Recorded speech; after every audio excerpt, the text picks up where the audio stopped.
Hello students, स्वागत है आप सभी का विश्वास कैरियर इंस्टीट्यूट के ऑनलाइन प्लेटफॉर्म पे। क्या हाल चाल है आप सभी के? एग्जाम हो चुका है आप सभी का फिजिक्स का। और पेपर एक तरीके से बोल लें तो फिजिक्स का पेपर इजी से मॉडरेट के बीच में आया है। फिजिक्स की PDUSU जो शेखावट यूनिवर्सिटी है उसके एग्जाम्स कंप्लीट हो गई हैं। और पेपर लगभग बोला जाए तो इजी टू मॉडरेट ही था भी। हर जितने भी आपकी यूनिट्स हैं उनसे एकदम बेसिक बेसिक सवाल आ रखे थे सारे। हमने अच्छे लेवल तक के क्वेश्चंस डिस्कस कर लिए थे, तो ज़्यादा खास दिक्कत वाली बात नहीं रही भी। जिन बच्चों ने कंप्लीट पढ़ा था उनके लिए फिर भी कोई दिक्कत थी नहीं। बाकी अगर आपका कोई छोटा भाई बहन होगा तो उसने भी 5-7 सवाल तो सोल्व कर दिए होंगे अगर आपने उनको आकर बताए होंगे। तो आज हम वही क्वेश्चन डिस्कस करने हैं, सोल्व नहीं करेंगे ज़्यादा क्योंकि अभी आपके पास टाइम भी नहीं है इतना कि आप कंप्लीट सॉल्यूशन देख पाओ क्वेश्चंस का। बाकी किसी स्पेसिफिक क्वेश्चन में डाउट हो तो आप नोट्स वगैरह से देख लेना, वहाँ से मैच कर लेना उसका एग्जैक्ट आंसर। तो ये जितने भी क्वेश्चंस आज हम बात करने वाले हैं, चर्चा करने वाले हैं थोड़ी बहुत, वो सारे मेमोरी बेस्ड क्वेश्चंस हैं। जिन बच्चों ने हमें आके बताया है कि भी ऐसे ऐसे सवाल आए थे, भरोसा मुझे भी नहीं हुआ था कि ऐसे सवाल आए हैं। BSc लायक पेपर एक तरीके से बोला जाए तो नहीं था भी उतने लेवल का। बाकी जो MGSU वगैरह जितनी भी यूनिवर्सिटीज़ हैं बाकियों में अभी ऑब्जेक्टिव एग्जाम हो रही है, उनमें ठीक सवाल आ रहे हैं। तो आपके सबसे पहले सिलेबस देख लेते हैं जो आपकी शेखावट यूनिवर्सिटी आई, कौन से टॉपिक से कितने सवाल आए। तो ये आपका सिलेबस है जो शेखावट यूनिवर्सिटी की वेबसाइट के ऊपर अवेलेबल है। फर्स्ट यूनिट है physical laws and frame of reference, इसमें इनर्शियल नॉन इनर्शियल से लगभग 2-3 सवाल आए हैं। उसके बाद ट्रांसफॉर्मेशन डिस्प्लेसमेंट वेलोसिटी एक्सेलरेशन, इनका रूपांतरण होता है, इनसे कोई सवाल नहीं आया अभी, बनना चाहिए सवाल वैसे। गैलीलियन ट्रांसफॉर्मेशन, गैलीलियन रूपांतरण से भी सवाल नहीं बना अभी। Invariance of Newton's law, invariance of Newton's law से सवाल नहीं बना, वही बेसिक न्यूटन लॉ से सवाल बने। न्यूटन का फर्स्ट लॉ क्या होता है, जड़त्व का नियम, जो तुम 9th क्लास के अंदर पढ़ा करते थे।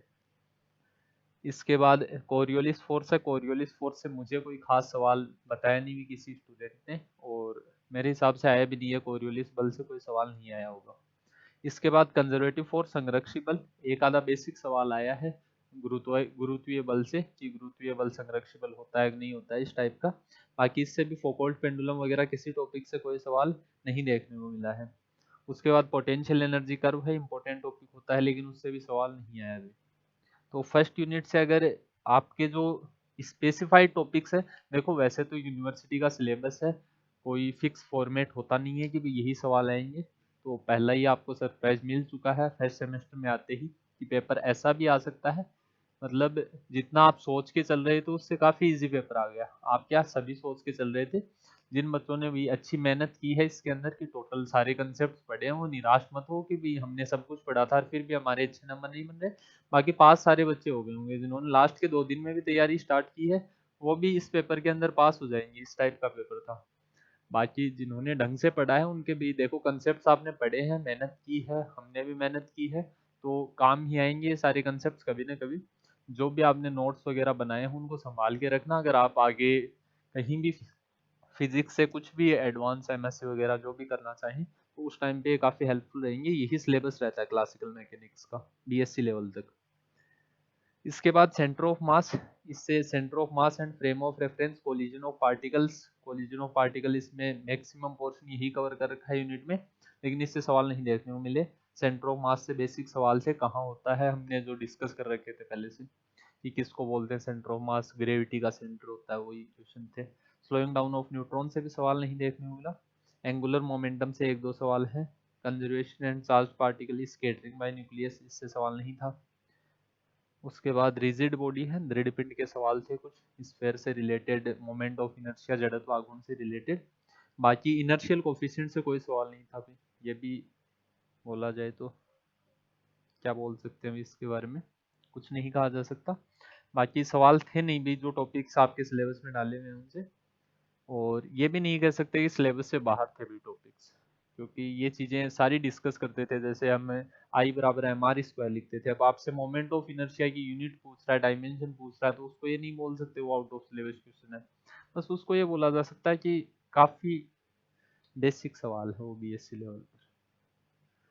अब इसके बाद kinetic energy of rotation, principal axis, precessional motion, कोई सवाल नहीं है अभी इनसे गिनती का। उसके बाद मोशन अंडर सेंट्रल फोर्स, ये जो थर्ड यूनिट है आपके, इससे काफी सवाल है। केपलर्स लॉ, केपलर के नियम भी हमने डिस्कस कर रखे थे, कम से कम 7-8 सवाल हमने डाले थे जितनी भी पीडीएफ थी सब में मिला के, और वो 7-8 सवाल ऐसे के ऐसे मिल रखे थे तुम्हें एग्जाम में कि कौन सा फर्स्ट लॉ को और क्या बोला जाता है, क्या नियम बोला जाता है, यही बना के बताए थे भी मैंने हर क्लास के अंदर। तो जिन बच्चों ने वो भी पढ़े थे वो भी पास हो जाएंगे भी, जिन्होंने केवल केपलर के नियम पढ़े ना उनके भी 5-6-7 सवाल सही हो गए होंगे शायद। उसके बाद सर्कुलर ऑर्बिट, रदरफोर्ड स्कैटरिंग, इसके हमने फॉर्मूला वगैरह सब कुछ एकदम न्यूमेरिकल पढ़ लिए थे, लेकिन कोई सवाल नहीं आया इससे भी। उसके बाद डैम्प्ड हार्मोनिक ऑसिलेशन से एकदम इजी इजी सवाल आए थे जो हमने डिस्कस कर रखे थे, 3-4 सवाल थे भी इस टॉपिक से।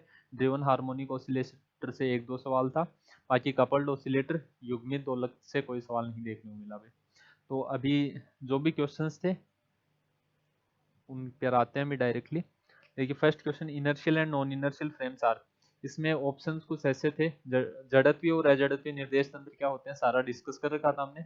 जड़त्वीय निर्देश तंत्र में वेग नियत रहता है, अजड़त्वीय में वेग नियत नहीं रहता, बस इतना सा डिफरेंस था। तो ऐसे जो भी ऑप्शन थे वो आपको कैंसिल कर देने थे, और जो भी न्यूटन्स लॉ को फॉलो करते हैं, फर्स्ट लॉ ऑफ मोशन को फॉलो करते हैं, ऐसे ऑप्शन थे वो सही होने थे।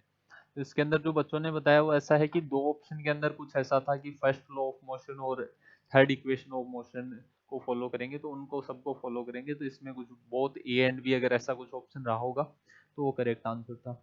N accelerated frame of reference, directly आपकी पीडीएफ का सवाल है, फर्स्ट या सेकंड पीडीएफ जो भी है उसके अंदर देख लेना आप, बाकी जो लास्ट में मॉक टेस्ट मिला था उसमें भी एज इट इज सवाल था। An accelerated frame of reference is, त्वरित निर्देश तंत्र कैसे होते हैं, त्वरित फ्रेम कैसी होती है, अजड़त्वीय होती है, नॉन इनर्शियल होती है, अभी बताया जस्ट मैंने।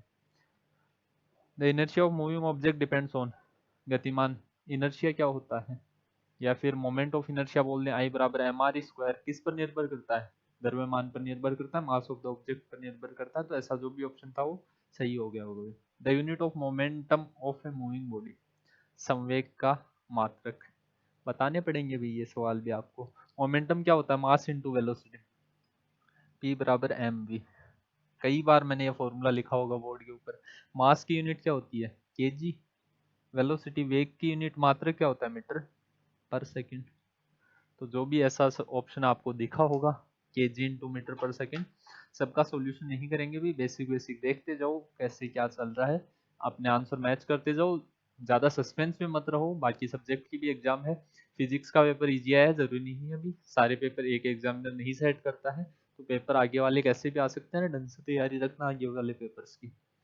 हो सकता है आपको केमिस्ट्री मैथमेटिक्स का पेपर काफी हार्ड देखने को मिल जाए, बॉटनी जूलॉजी वगैरह जो भी आपके पेपर होंगे वो सारी इसी पैटर्न में नहीं आएंगी। What does Newton first law describe, Newton का प्रथम नियम किसका वर्णन करता है, ये फिर वही 9th क्लास वाला क्वेश्चन मुझे बोलना पड़ रहा है भी मजबूरन। इनर्शिया जड़त्व की वो एक करता है।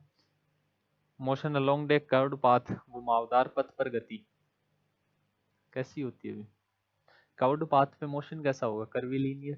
स्ट्रेट पाथ रेक्टिलीनियर तो बोलोगे नहीं, उसको सरल रेखीय गति थोड़ी बोला जाएगा, कर्वीलीनियर ये गलत नहीं हुआ होगा। इसके जस्ट नेक्स्ट सवाल देखो भी, अरे लाइन से सीधे अगर इन सवालों को पढ़ भी लेते तुम एक बार एग्जाम हॉल में बैठ के, तो भी तुम 18-20 सवाल तो ऐसे ही सही कर देने थे भी तुम्हें। और जिन बच्चों के जो भी था हमने डिटेल में पढ़ी हैं चीजें, बहुत फॉर्मूलाज याद करके गए थे आप, नहीं आया भी, हर बार हम जैसा चाहते हैं वैसे रिजल्ट नहीं मिलते हैं। बाकी ऐसा देखना चाहो एग्जैक्ट कितने एक सवाल आए, तो लगभग 15-20 सवाल आपको एग्जैक्ट भी मिले होंगे पीडीएफ से, लेकिन वो मजेदार सवाल थे जो बाकियों के गलत होने चाहिए थे हमारे सही होते, हमने पढ़ा था वैसे सवाल थे नहीं। तो सिंपलेस्ट टाइप ऑफ मोशन या स्ट्रेट लाइन, सरल प्रकार का गति या सीधी रेखा पर गति क्या होती है, रेक्टिलिनियर, सरल रेखीय गति होती है। उसके बाद नेक्स्ट क्वेश्चन था, angular momentum of rigid body is L if kinetic energy is half then the effect of angular momentum. अगर इसका आंसर देखा जाए तो L by under root two आएगा, L by under root two. बाकी कईयों ने ये भी कहा है कि ऑप्शन में नहीं था, तो एक तरीके से उस एंगल से अगर देखा जाए कि एंगुलर मोमेंटम में कोणीय संवेग है और काइनेटिक एनर्जी कौन सी बात कर रहा है, किस गतिज ऊर्जा की बात कर रहा है वो नहीं बताया इसने, ट्रांसलेशन है या रोटेशनल है। तो यहाँ आप एल भी सही मान सकते थे अगर ये ऑप्शन में नहीं था, बाकी सही answer L by under root two आएगा। Next question, the motion of planets in solar system is an example of whose conservation, केंद्रीय बल के अंतर्गत कौन संरक्षित रहता है? हमने डायरेक्ट क्वेश्चन पढ़ा था अभी पीडीएफ में। केंद्रीय बल के अंतर्गत अंडर सेंट्रल फोर्स कौन कंजर्व रहता है? एंगुलर मोमेंटम, कोणीय संवेग संरक्षित रहता है। तो ये आंसर कहीं सही होना था। भी कोणीय संवेग संरक्षित रहेगा, क्यों? क्योंकि सौरमंडल में ग्रहों की गति किसके अंतर्गत है? केंद्रीय बल के अंतर्गत है, ग्रेविटेशन फोर्स के अंडर है। Percentage change in kinetic energy if linear momentum is increased by 50%। Momentum energy में रिलेशन पता है, मैं प्रूफ करके नहीं बता रहा हूँ। यहाँ हमने एक क्वेश्चन डिस्कस किया था परसेंटेज चेंज का, या फ्रैक्शनल चेंज कितना आएगा, किया था ना भी। इनिशियल काइनेटिक एनर्जी माइनस का final kinetic energy upon final kinetic energy into 100%, उस मेथड से आप निकाल सकते हो। बाकी काइनेटिक एनर्जी कितनी होती है? Kinetic energy equal to half M V square. Momentum क्या होता है? Mass into velocity. स्कोर क्या लिख सकते हैं? 1/2 M square V square by M. अरे एम से ऊपर और नीचे मल्टीप्लाई कर सकते हैं, ये हमारी मर्जी। क्या आ जाएगा? p/2m। अब संवेग में क्या परिवर्तन कर रहा है, वो सारे चेंज वगैरह आपको पुट करके देखने थे। आंसर कितना आता है इसका? 125%। Work done in raising a box depends on. Work done, work done किया जा रहा है, पोटेंशियल एनर्जी कितनी होती है अभी? अरे mgh होती है। कितनी हाइट के ऊपर उठाया उसके ऊपर डिपेंड करेगा, कितनी ऊंचाई के ऊपर उसे रेज किया गया है इस पर डिपेंड करेगा, कितना कार्य करना पड़ रहा है हमें। जैसे मैं कहूँ कि इसको ऊपर उठाना है, तो वही बेसिक बेसिक सवाल पूछ रखे हैं। मैं ऐसे अचंबा मत करो तुम कि ऐसा कैसा हो गया, इसका सवाल आंसर जो भी हो गया। हाइट, जिस हाइट तक, अब मैं कितने फोर्स से इसको जल्दी से लेकर आ रहा हूँ, धीरे से लेकर आ रहा हूँ, ऐसे ही कुछ ऑप्शन थे भी इसके अंदर, उनसे कोई फर्क पड़ना नहीं है। कितनी हाइट के ऊपर लेकर आया हूँ मैं इसको, कितनी ऊंचाई पर लेकर आया हूँ, उसके ऊपर मेरा वर्क डन डिपेंड करेगा। What happens when work is done on a body by external force? बाह्य बल द्वारा। ये यहाँ पड़ा अभी, इसके ऊपर बाह्य बल द्वारा, एक्सटर्नल फोर्स द्वारा वर्क किया जाएगा, क्या होगा? ये मूव करने लग जाएगा, डिस्प्लेस हो जाएगा। मतलब इसकी कुछ ना कुछ वेलोसिटी बढ़ेगी। वेलोसिटी बढ़ रही है तो कौन बढ़ेगी? काइनेटिक एनर्जी बढ़ जाएगी। गतिज ऊर्जा में परिवर्तन देखने को मिलता है या गतिज ऊर्जा में वृद्धि होती है। तो अभी तक कोई भी सवाल ऐसा नहीं है जो न्यूमेरिकल था या जो हार्ड था। न्यूमेरिकल था भी एक तो, काइनेटिक एनर्जी 125% वाला, ये दोबारा वही सवाल पूछ रखा है अभी। इसका आंसर कितना आ जाएगा? 100%। मैच करते जाओ जल्दी जल्दी, बाकी जो भी सब्जेक्ट के एग्जाम है उन तैयारियों में लग जाओगी वापस से। According to energy conservation total energy of the universe. इससे आसान क्या बताएगा अभी आपको? ऊर्जा संरक्षण क्या कहता है? किसी भी भौतिक राशि का संरक्षण क्या कहता है?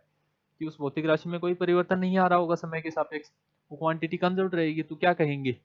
ब्रह्मांड की कुल ऊर्जा संरक्षित ही रहेगी, संरक्षण है तो रिमेन्स कांस्टेंट या नियत रहती है या संरक्षित रहती है। जो भी ऑप्शन था वो ऑप्शन आपको टिक कर देना था इसके अंदर। On which quantity does moment of inertia not depends? Depend किस किस के ऊपर करता है? ऐसे कुछ ऑप्शन थे, मास वगैरह था, एक्सिस के ऊपर डिपेंड करता है। किस पर नहीं करता है? एंगुलर वेलोसिटी पर। कोणीय वेग पर निर्भर नहीं करता है। कौन? जड़त्व आघूर्ण। उसके बाद नेक्स्ट है,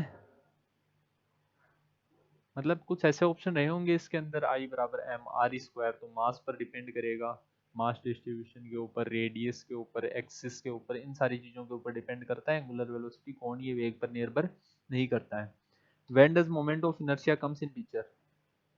मतलब जड़त्व को हमें कब पढ़ना होता है? जड़त्व आघूर्ण के बारे में मैंने बताया था, तुम्हें याद हो तो।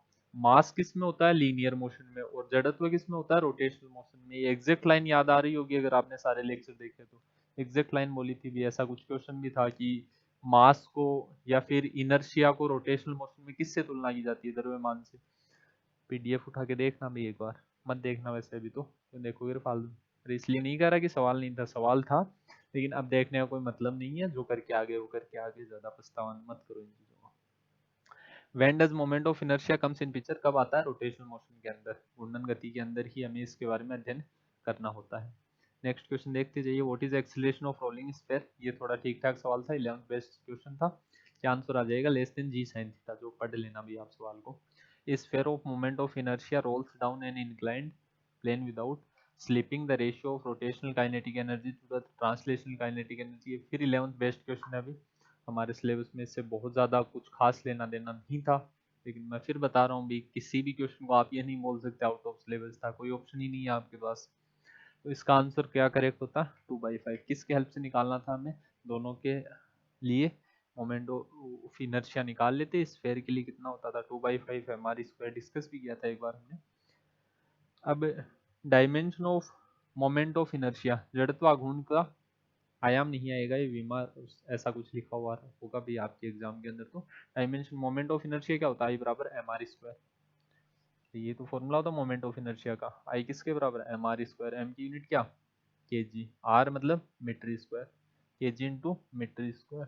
ऐसा कुछ मिला होगा भी आपको।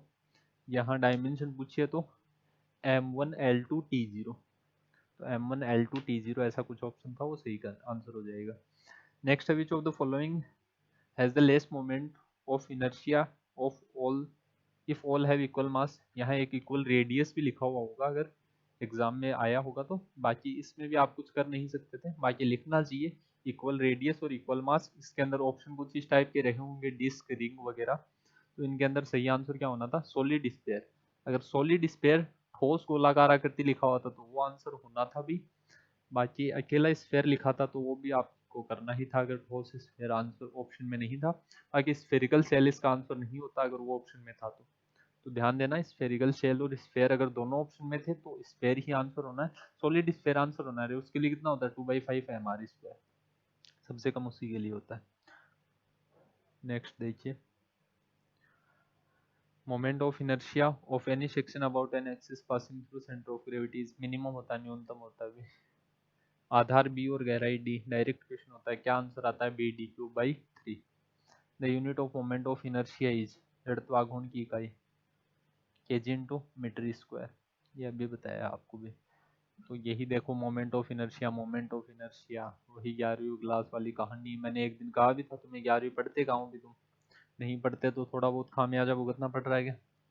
बाकी 9वीं क्लास पढ़ी होती तो भी आधे सवाल तो सही होने थे तुम्हारे, 9th क्लास बेस्ड सवाल थे कुछ तो। अब the unit of moment of inertia, अब कुछ बच्चे कह रहे थे सर ऐसा सवाल नहीं था, तो वो सवाल कैंसिल आउट हो जाएगा। ऐसे ऑप्शन अगर नहीं थे तो कुछ एल स्क्वायर ऐसे कुछ ऑप्शन थे तो वो कभी करेक्ट नहीं हो सकते भी इस क्वेश्चन के अंदर। नेक्स्ट है the moment of inertia of circular section of diameter. इसका फॉर्मूला क्या होता है, πD⁴, डी क्या होती है वहां पर, डायमीटर अपॉन 64। रेडियस की फॉर्म में भी लिखा हुआ मिलता है इसको कई बार, तो ये ऑप्शन करेक्ट होना था। नेक्स्ट क्वेश्चन देखिए, when a shaft is subjected to twisting momentum, इसे क्या बोलते हैं, शियर स्ट्रेस बोलते हैं। डायरेक्ट याद रखना था, याद तो क्या रखना था, अब तो आप करके आ गए, कुछ याद नहीं रखना है। Hooke law is valid, hook का नियम कहाँ तक, इलास्टिक लिमिट तक, या प्रोपोर्शनलिटी लिमिट भी बोलते हैं, लेकिन प्रोपोर्शनलिटी लिमिट शायद आपके ऑप्शंस में नहीं था, तो सही आंसर क्या होता, इलास्टिक लिमिट, प्रत्यास्थता सीमा। हुक का नियम मतलब एक मैक्सिमम स्ट्रेस और स्ट्रेन का कंसेप्ट होता है, उसके लिए क्या, किसका नियम लागू होता है, हुक का नियम लागू होता है हमारे। फिर मैं ये कहना नहीं चाह रहा, अभी सिलेबस में नहीं था, वो नहीं ही था ये वास्तव में सिलेबस में। तो नेक्स्ट क्वेश्चन है, the bending moment at the end supports of simply pendulum. भाई एक सपोर्टेड एंड से बीम सपोर्टेड है तो उसके लिए क्या आंसर आता, मोमेंट 0 आता, भी आघूर्ण 0 आता उसके लिए, इसका 0 आंसर होता। केपलर का सेकंड नियम, ये मैं नहीं बताऊंगा रे। केपलर का प्रथम नियम क्या होता है, कक्षा का नियम, लॉ ऑफ ऑर्बिट क्या बताता है, दीर्घ वर्ताकार पथ में घूमते हैं। सेकंड लॉ क्या बताता है, लॉ ऑफ एरिया, क्षेत्रफल का नियम होता है, तो वही पूछ रखा आपसे। और क्या बताता है, dA/dt कांस्टेंट रहता है। हमने तो इसकी मैथमेटिकल एक्सप्रेशन भी पढ़ी थी लेकिन वो नहीं पूछी थी। थर्ड लो क्या कहता है, T² directly proportional to A³ बहुत से न्यूमेरिकल किए थे हमने, उससे थ्योरेटिकल क्वेश्चन भी किए थे। उसे क्या बोलते हैं, लॉ ऑफ टाइम पीरियड। ये सारे सवाल आए थे आपके। नेक्स्ट क्वेश्चन देखिए, ये आ गया, Kepler second law is related to, किससे जुड़ा हुआ होता है, क्षेत्र से जुड़ा हुआ होता है। तो स्पीड एरिया कुछ ऐसा ऑप्शन था जो भी आपका करेक्ट होना था। ये सवाल तो किसी के गलत नहीं हुए होंगे भी। Kepler's third law is also known as, Kepler के तीसरे नियम को और क्या कहा जाता है, सब करके आ गए भी इसका तो answer, law of time period. If two bodies of mass m1 m2 are distance r, ये पूछ लेना भी। ये तो आप पूछ सकते हो, और अपने छोटे भाई बहन जो 8th 9th क्लास के अंदर पढ़ रहे हैं ना, उनसे पूछना ये सर तो क्या कि ग्रेविटेशनल फोर्स, गुरुत्वाकर्षण बल क्या होता है। क्या आंसर आएगा, F बराबर G m1 m2 बटा r²। ये भी किसी का गलत हुआ है क्या भी, अरे कमेंट सेक्शन में बताओ कि पास तो हो जाओगे ना सब लोग। इतने हार्ड सवाल नहीं थे अभी, अब भी कोई फेल ना हो इन सवालों के अंदर। जो बीएससी का लेवल होता है, या फिर तुम ऐसा समझो कि सर हम बीएससी पढ़ रहे हैं, उस टाइप के सवाल है नहीं रे कि बीएससी पढ़ रहे हो। सवाल तब आते जब आपको 10 15 20 अच्छे लेवल के न्यूमेरिकल आते, लेकिन वो नहीं आए भी। Velocity of particle at mean position in simple harmonic motion is maximum होती है। क्यों होती है भाई? देखो, पार्टिकल ऑसिलेशन कर रहा है, सिंपल हार्मोनिक ऑसिलेशन कर रहा है, मतलब यही कण की यही गति है क्या? तो यहाँ पर जाता है उसकी पोटेंशियल एनर्जी बढ़ती जाती है, यहाँ पोटेंशियल एनर्जी मैक्सिमम होगी। जैसे जैसे नीचे आ रहा पोटेंशियल एनर्जी घट रही है, यहाँ पोटेंशियल एनर्जी मिनिमम होगी तो काइनेटिक एनर्जी को मैक्सिमम होना पड़ेगा, टोटल एनर्जी कंजर्व रहेगी। ये कंसेप्ट समझाया था मैंने यहाँ डायग्राम बना के आपको। तो ऑप्शन कौन सा करेक्ट था? मैक्सिमम, अधिकतम। नेक्स्ट, द मैक्सिमम एक्सेलरेशन, ये तो आप यूनिट से कर सकते थे भी। त्वरण का सवाल आपको किससे करना होता है? जो भी सवाल आते हैं ऐसे इस टाइप के, किससे कर सकते हो? यूनिट से सॉल्व कर सकते हो कि मात्रक क्या आता है। मात्रक क्या आना चाहिए भी? तो एक्सेलरेशन का क्या यूनिट आनी चाहिए? मीटर पर सेकंड स्क्वायर। तो ओमेगा स्क्वायर आर, ये ऑप्शन में जहाँ भी मिल रहा था, ओमेगा क्रॉस आर हमने लिखा था अगर याद हो तुम्हें, सेंट्रीपिटल सेंट्रीफ्यूगल एक्सेलरेशन। तो उसी फॉर्म में आ रहा है कि ये कुछ त्वरण एक्सेलरेशन ओमेगा स्क्वायर आर, ये करेक्ट ऑप्शन होना था। बाकी तो यूनिट से मैच नहीं कर रही होंगी आपके, लगभग ऑप्शंस में यही रहा होगा कि इसके मात्रक मैच नहीं कर रहे होंगे, कोई ओमेगा आर रहा होगा। तो ओमेगा की यूनिट क्या होती है? 1/सेकंड इनवर्स, नहीं सॉरी 1/सेकंड, उसी को सेकंड इनवर्स बोलते हैं। ओमेगा स्क्वायर मतलब 1/सेकंड स्क्वायर, आर मतलब मीटर। तो मीटर पर सेकंड स्क्वायर एक ही ऑप्शन की यूनिट बन रही होगी, मात्रक इसी ऑप्शन में बन रहा होगा, ये करेक्ट हो जाएगा। The process of energy distribution, ऊर्जा कम होती जा रही है अभी। ऊर्जा किसके अंदर कम होकर? अवमंदन के अंदर, डैम्पिंग के अंदर। तो इस प्रोसेस को क्या बोलते हैं? डैम्पिंग बोलते हैं या अवमंदन बोलते हैं? ये आंसर करेक्ट हो जाता है। शार्पनेस ऑफ रेजोनेंस इज, अनुनाद की तीक्ष्णता कब होगी? अनुनाद कब ज्यादा देखने को मिलेगा? डैम्पिंग फोर्स कम होगा। डैम्पिंग फोर्स कम होने पर अनुनाद की शार्पनेस बढ़ जाती है, तो क्या कहोगे? Inversely proportional to damping force. ये आसान सवाल थे। When quality factor of a circuit is high, then, quality factor high था तो इसके ऑप्शन मुझे ध्यान नहीं है अभी क्या ऑप्शन रहे होंगे। बाकी कब हाई होता है आपको डायरेक्टली फॉर्मूला लिखवाए मेरे, बैंड विड्थ से रिलेटेड। क्वालिटी फैक्टर विशेषता गुणांक से बहुत से न्यूमेरिकल किए थे, बहुत फॉर्मूला लिखे थे हमने। ओमेगा टी या फिर omega naught upon omega H minus omega L bandwidth होती थी वो। इम्पिडेंस की फॉर्म में भी omega naught L by R, ऐसा भी फॉर्मूला लिखा था हमने। तो वहां से आपको कंपेयर करना था, मुझे इसके ऑप्शन नहीं ध्यान थे भी। उस फॉर्म में आपने आंसर कर दिया होगा उसका। जियो स्टेशनरी, ये जियो स्टेशनरी सैटेलाइट का हमने एक न्यूमेरिकल जरूर किया था, लेकिन इतनी उम्मीद नहीं थी कि भी ऐसा भी सवाल पूछा जा सकता है। अरे मुझे ही नहीं, किसी को, जहां भी आपने जिस भी कॉलेज में पढ़ा होगा, इसका मतलब ये नहीं है कि टीचर्स ने आपको गलत पढ़ाया है। पढ़ाया सही गया था, बस थोड़ा सा पेपर आसान आ गया आपका।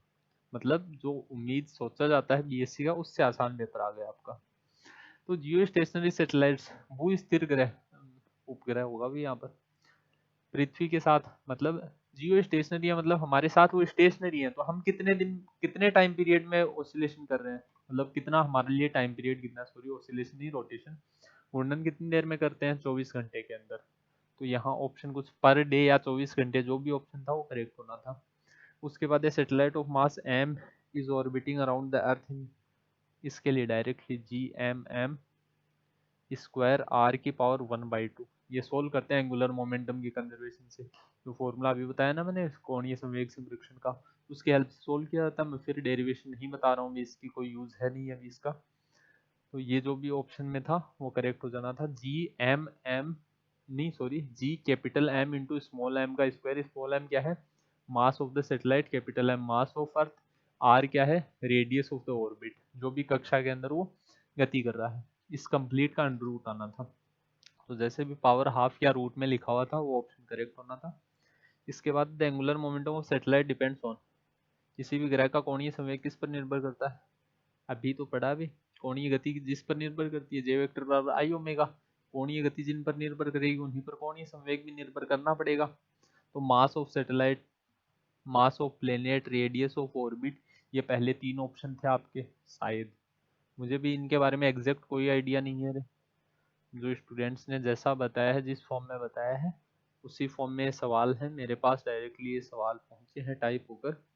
तो मैं बस इनका सॉल्यूशन बता रहा हूँ आपको। बाकी कोई ऑप्शन हो, कोई सवाल हो कि सर ऐसा सवाल नहीं था, तो आप कमेंट सेक्शन के अंदर बता देना। तो इसके अंदर ऑल ऑफ दीज ऐसा कुछ ऑप्शन था, जो भी उपरोक्त सभी वो ऑप्शन करेक्ट होना था। जस्ट अभी तो आपने ऊपर वैल्यू निकाली, अरे बहुत से सवाल ऐसे थे, जस्ट ऊपर पूछा उसका जस्ट उल्टा नीचे पूछ लिया। जैसे वही अभी मैंने बताया था आपको मोमेंट ऑफ इनर्शिया जड़त्व आगू, उसके बारे में 2 सवाल पूछ लिए, विमा क्या होती है, मात्रक क्या होता है, कोई सेंस नहीं होता उन सवालों का। डैम्पिंग फैक्टर निकालना लेंदी प्रोसेस होती है, 0.33 था, इसका लोगरिथमिक डिक्रीमेंट कितना आएगा, 2.1 आए। तो जिसने तुक्का मारा था और सही हो गया तो अच्छा रहा भी, है ना। when there is reduction in amplitude over every cycle of vibration, amplitude घटता जा रहा है, आयाम घटता जा रहा है, अवमंदन हो रहा भी, डैम्प्ड वाइब्रेशन, अवमंदित कंपन। The ratio of maximum displacement of force directly में उसके क्या बोलते हैं, डेफिनेशन बेस्ड क्वेश्चन है, मैग्निफिकेशन फैक्टर आवर्धन गुणांक आंसर था इसका। व्हाट हैपेंस, ये 41 नंबर सवाल था भाई अपनी पीडीएफ में, पढ़ा हो अगर आपने तो। और जितने भी वो केपलर्स लॉ वाले सवाल भी थे, लगभग 15-20 सवाल तो एग्जैक्ट ही मिल गए थे आपको, बाकी वो वही कहानी आ गई एकदम, बहुत बेसिक से ले गए फिर उन क्वेश्चंस के अंदर। द रेशियो ऑफ मैक्सिमम ये तो पढ़ लिया अभी। 43 क्वेश्चंस क्या है, what happens to the gravitational potential at the centre of uniform sphere.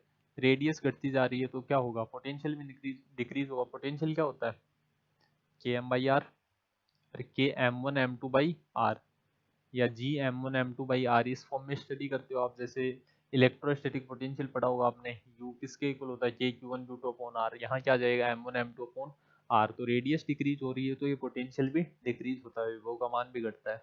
Gravitation potential is always negative, क्यों होता है नेगेटिव, क्योंकि डायरेक्शन किसकी तरफ होती है, अर्थ की तरफ। गुरुत्वीय विभव हमेशा कैसा होता है, ऋणात्मक। ऋणात्मक साइन केवल सिंबल को, जो साइन है वो डायरेक्शन को रिप्रेजेंट करता है बस, और किसी चीज को व्यक्त नहीं करता है, हमेशा ऋणात्मक होता है ये। Next the gravitational field is directed, गुरुत्वीय क्षेत्र किधर निर्देशित होता है, पृथ्वी की तरफ ही निर्देशित होता है, टुवर्ड्स द अर्थ। ये सवाल अच्छे थे, मतलब आपने अगर सही से इनको पढ़ पढ़ के 3-4 बार भी पढ़ लिया होगा ना तो इनका आंसर मिल गया होगा आपको। ऐसे सवाल थे, कुछ नहीं सोचना था, कोई फॉर्मूला नहीं लगाना था कहीं भी, दूर दूर तक आपको।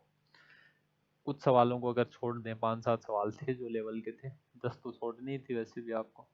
When a rigid body is suspended vertically and it oscillates with a small amplitude under the force of gravity, the body is simple pendulum होगा। अरे किसी हार्ड टॉप से लटका रखा है, डायग्राम बनाया था देखो हमने 50 बार, उसी को क्या बोलते हैं, सरल लोलक, सिंपल पेंडुलम बोलते हैं। The magnitude of average acceleration in half time period, ये कुछ गड़बड़ है भी इस सवाल के अंदर। देखो जो 47 का सवाल है उसका आंसर शायद नीचे वाले में लिख दिया गया गलती से। 47 का जो आंसर आएगा, जो 27 का सवाल है उसका answer 2 omega square A by T, ये आंसर आएगा। टाइम पीरियड ही तो पूछा गया आपसे। हाँ तो 47 में आंसर ये आना है। 48 में the work done by string of simple pendulum in one complete oscillation, पूर्ण दोलन के अंदर कितना कार्य करना पड़ेगा भाई। पूर्ण दोलन के अंदर, अरे कोई भी कंप्लीट पूर्ण चक्कर है उसके अंदर कितना कार्य करना पड़ता है, 0। टोटल वर्क डन कितना होता है, 0। तो आंसर क्या आना है इसका, 48 का 0 है भी, 48 का आंसर कितना है, 0, 0 है 48 का आंसर। और 47 का आंसर कितना है, 2 omega square A by T, जो वैल्यूज आपको गिवन होंगी। तो ये दोनों आंसर थे, नोट कर लेना इनको, थोड़ा सा ऊपर नीचे कर लेना, रे ये गलत प्रिंट हुआ हुआ इसके अंदर।